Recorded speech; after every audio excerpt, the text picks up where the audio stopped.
Praise the lord. సహోదరులు భక్సింగ్ గారి అనుభవంలో దేవుడు తనకు బయలుపరిచిన దైవ మర్మములు, సమకూర్చుకొనుటలోని రహస్యములు. యెహోవాను వెదుకుడి, ఆయన బలమును వెదుకుడి, ఆయన సన్నిధిని నిత్యము వెదుకుడి. కీర్తన గ్రంథము 105 అధ్యాయం 4వ వచనము. దావీదు పొందిన రెండవ నష్టమును చూచెదము. దేవుని వాక్యము నుండి 2 భాగములు. 1 దినవృత్తాంతములు 13 మరియు 15 అధ్యాయం చదువుము. ఎంతో శ్రమపడి ఎంతో ఆసక్తితో దావీదు దాని కొరకు ఏర్పరిచిన స్థలమునకు దేవుని మందసమును తీసుకొని కోరెను.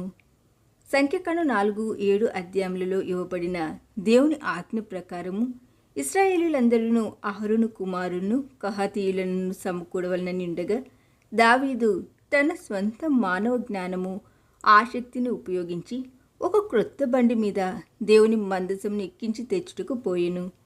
1 సమూయేలు గ్రంథం 6లో ఫిలిస్తీయులు ఇట్లు చేసిండిరి.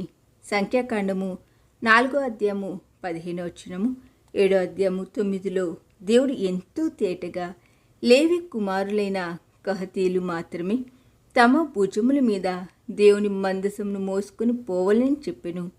బండి మీద దానిని ఏమాత్రం తీసుకొని పోకూడదు. అయితే ఇచ్చట దావీదు అతనితో కూడనున్న సమాజమును మందసమును ఒక క్రొత్త బండి మీద ఎక్కించిరి. మార్గమందు ఎడ్లకు కాళ్ళు జారినందున మందసం పడిపోకుండా పట్టుకున్న వాళ్ళని ఉజ్జా చేయి చెప్పగా, యెహోవా కోపము అతని మీద రగులుకొని ఆయన అతనిని మొత్తగా ఉజ్జా చనిపోయెను. కావున మందసమును దాని స్థలమునకు వారు తీసుకుని వెళ్ళలేకపోయిరి. రెండవసారి మందసమును తెచ్చుటకు ప్రయత్నించినప్పుడు దావీదు దేవుని క్రమమును పాటించెను. ఎప్పుడైతే దేవుని వాక్యమందు ప్రత్యక్షపరచబడిన దైవిక క్రమమునకు లోబడి దానిని అనుసరించ మొదలుపెట్టెను, తానును జనులందరూ మహోత్సవముతో దేవుని మందసమును దాని స్థలమునకు తీసుకొని రాగలిగిరి. 1 దినవృత్తాంతం గ్రంథం 15 అధ్యాయం 28వ వచనము.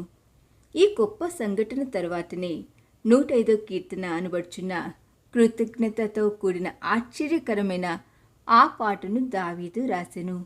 యెహోవాకు కృతజ్ఞతా స్తుతులు చెల్లించుడి, ఆయన నామమును ప్రకటన చేయుడి, జనములలో ఆయన కార్యములను తెలియచేయుడి, ఆయనను గూర్చి పాడుడి, ఆయనను కీర్తించుడి, ఆయన ఆశ్చర్య కార్యములన్నిటిని గూర్చి సంభాషణ చేయుడి. కీర్తన గ్రంథం 105 అధ్యాయము 1-7 వచనములు, 14-15 వచనములు.